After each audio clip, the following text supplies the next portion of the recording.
Teknoloji hızla gelişiyor. Elektronik araçlarda sık sık değişim oluyor.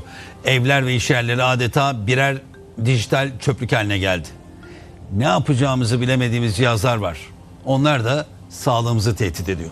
Ankara'da örnek bir proje başladı. Evlerden toplanan elektronik atıklar dönüştürülecek ve geliriyle en az 8.000 ağaçlık bir orman oluşturulacak.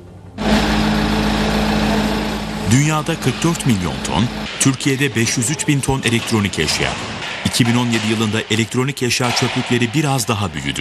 Cep telefonları, bilgisayarlar, televizyonlar. Eskiyen kullanmadığımız elektronik eşyaları artık çöpe atar olduk. Hal böyle olunca da elektronik eşya çöplükleri devasa bir boyut aldı. Bu çöplükler hem ekonomiye olumsuz etkiliyor hem de insan sağlığını tehdit ediyor. E-atıkların içerisinde hem kanser sürecini başlatan hem kanserin gelişmesini sağlayan etmenler var. Baş dönmesi, bulantı, kusma, zehirlenme gibi belirtileri ortaya çıkmadığı için insanlar bu gibi etkenlerin öneminin farkına varmazlar. Elektronik atıklardan kurtulmanın en doğru yolu geri dönüşüm.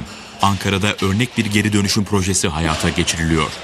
E-Atıklar Orman Olsun projesinin ilk adımı evlerden atılacak. Kişiler bize başvuruda bulunuyor.